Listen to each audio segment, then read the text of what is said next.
Ils ont choisi la voie la plus difficile, celle de la liberté. Ils se sont fabriqués des vies de légende sans même se soucier de passer à l'histoire. Tels étaient les mots du regretté Serge Bouchard qui mettait au jour les vies captivantes de remarquables oubliés de l'histoire comme il aimait les surnommer. Ces hommes et ces femmes au parcours plus passionnant que les meilleures aventures romanesques rappellent que l'histoire, celle avec un grand H, est forgée de destins aussi rocambolesques que captivants. Nul n'a besoin de romans lorsqu'il a à sa disposition un livre d'histoire. Et pourtant, les romans sont populaires, et les fictions historiques le sont tout particulièrement. Mais si l'histoire est pleine de remarquables épopées, pourquoi s'écrit-il autant de romans historiques?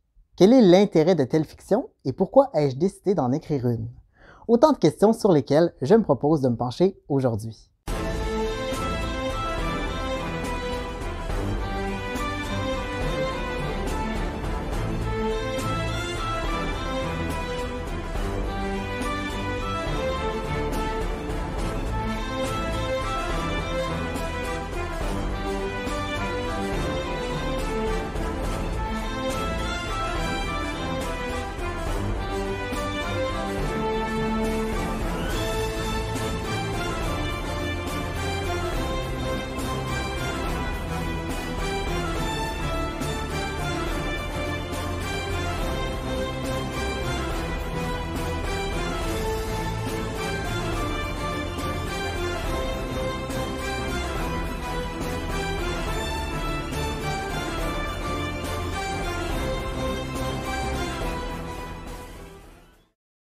Alors, pourquoi écrire un roman historique? Avant de répondre à cette question, j'aimerais en poser une autre et y répondre. Qu'est-ce qu'un roman historique? Un roman historique est une œuvre de fiction qui prend comme toile de fond un épisode de l'histoire. S'il comporte généralement des événements et des personnages fictifs, il peut aussi présenter des événements et des personnages réels. Le roman historique fait souvent l'amalgame entre éléments inventés et éléments véritables, ce qui fait qu'il est parfois difficile de déterminer le vrai du faux. Mais si les deux genres se ressemblent, le roman historique n'est pas un roman d'époque, lequel tend davantage à raconter une histoire qui prend place à une époque antérieure sans mettre l'accent sur un épisode historique particulier. Si vous voulez en savoir plus sur ce qui distingue le roman historique du roman d'époque, je vous invite à aller consulter l'infographie que j'avais faite à ce sujet sur mon compte Instagram. Je vous laisserai le lien en description. Pourquoi ai-je voulu écrire une fiction historique? Parce que j'en avais envie, c'est évident. Mais vous vous doutez qu'il y a plus que ça. Pour celles et ceux qui ne me connaîtraient pas, il faut savoir que je suis diplômé de littérature et que j'étudie présentement l'histoire avec pour objectif de devenir historien et de travailler dans le domaine de l'histoire. C'était donc tout naturel pour moi de rallier mes deux passions dans un projet d'écriture dans lequel je pourrais m'amuser à mettre en pratique mon savoir littéraire et mes connaissances en histoire. Mais il faut savoir que si le genre vend bien, dans la communauté académique, le roman historique ne fait pas l'unanimité. Si certains lettrés le considèrent comme une sous-littérature, certains historiens estiment qu'il est honteux pour un professeur ou un chercheur en histoire de s'adonner à pareille écriture. Il y a même des historiens qui ne se font pas prier pour vilipender un collègue qui décide de se mettre au roman historique ou à tout autre travail de vulgarisation d'ailleurs. Les détracteurs des romans historiques invoquent souvent le manque de véracité historique de ces œuvres, de même que la perte de temps associée à la rédaction d'une fiction historique. Personnellement, je ne crois pas qu'il soit honteux pour un historien, ou un apprenti historien dans mon cas, d'écrire une fiction historique. Et je suis parmi ceux qui croient qu'un tel roman ne représente ni un manque de véracité historique, ni une perte de temps. D'abord, le roman historique n'est pas une étude scientifique et ne se présente pas comme tel. Il s'agit plutôt d'une œuvre fictive avec en filigrane un épisode, des éléments et des personnages historiques de petite ou de moindre envergure selon le cas. Pour autant, les fictions historiques qui se veulent sérieuses et bien faites sont généralement bien documentées. Les auteurs ont habituellement entrepris de rigoureuses recherches et vont parfois jusqu'à rechercher des informations ultra pointues dans un souci de vérité et de précision historique. Si l'auteur sérieux fait normalement des recherches rigoureuses pour un rendu plausible, en aucun cas il ne prétend retranscrire un récit historique en suivant la méthode scientifique de l'historien. Autrement dit, le roman historique n'est pas une étude scientifique. Il n'est pas un mémoire, il n'est pas une thèse, il n'est pas une monographie qui vise l'avancée de la recherche ou de la discipline historique. Lorsqu'un professeur ou un chercheur entreprend la rédaction d'une fiction historique, il troque momentanément sa casquette d'historien contre celle de romancier. Dès lors, invoquer le manque de véracité historique devient caduc puisque le roman historique n'a pas la prétention de faire avancer la discipline historique. Son objectif est tout autre. Un des effets pervers qui se retrouve dans le milieu académique est l'excessive productivité. En plus de devoir se tenir à jour des dernières avancées de son domaine, un professeur, un chercheur se doit d'être très actif.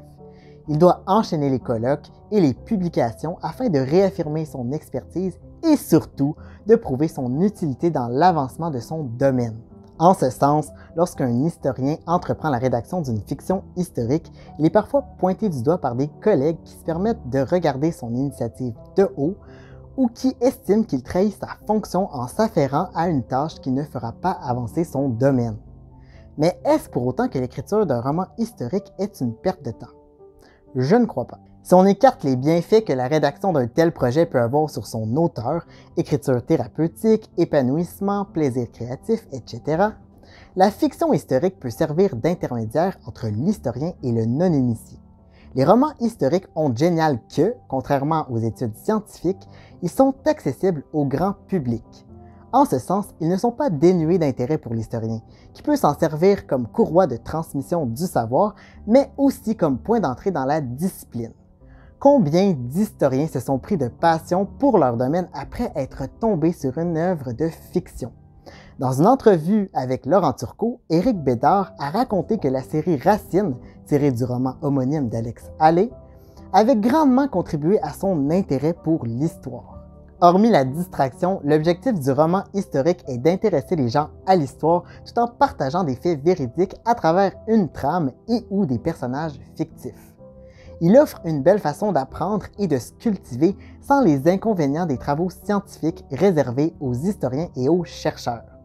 Il ne faut pas oublier que là où une étude scientifique touche quelques dizaines de personnes, un roman historique en atteint des milliers. On a dit que le Germinal de Zola a ému davantage sur les conditions de travail des mineurs que les plus grandes études scientifiques menées sur le sujet. L'historien Martin Fournier va plus loin et affirme même que les romans historiques, s'ils sont bien documentés et rédigés avec rigueur, peuvent faire avancer les connaissances en histoire. Spécialiste de la Nouvelle-France du 17e siècle, de la traite des fourrures et de Pierre-Esprit Radisson, M. Fournier a écrit une biographie de ce coureur des bois, de même que 4 romans historiques qui abordent 15 années de la vie de Radisson.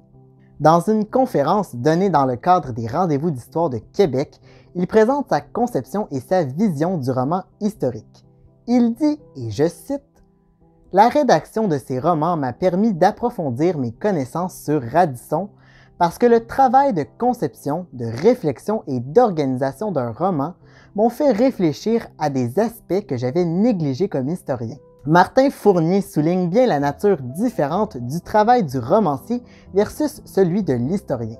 Alors que l'historien va lancer un travail de recherche sur des hypothèses qu'il va confronter à la documentation, le romancier, lui, va confronter cette même documentation à des reconstitutions de façon à atteindre un niveau de vraisemblance satisfaisant.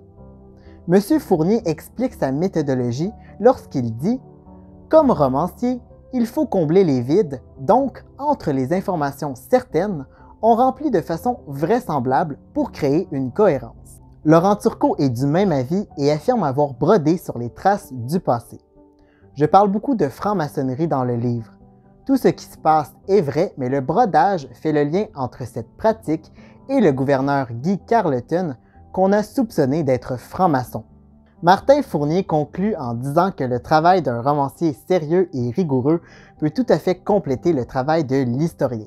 Il dit, et je cite, « S'il s'intéresse autant à l'histoire qu'à la trame narrative, le romancier ajoute vraiment à l'histoire avec un grand H des dimensions que la science historique ne veut ou ne peut pas prendre en compte, étant donné sa méthode d'investigation et parce qu'elle est une science. Le roman historique peut donc se révéler très utile puisque même si le romancier sérieux est tenu à une certaine rigueur, il est plus libre dans son travail que l'historien et peut explorer des pistes que la science historique ne peut compulser. J'ai moi-même un projet de roman historique qui ne saurait être admis comme sujet de thèse de doctorat.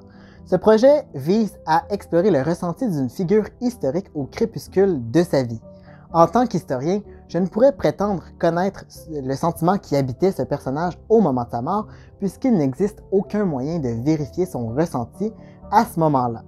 La fiction est donc une bonne alternative pour explorer ce qu'a pu penser ce personnage historique.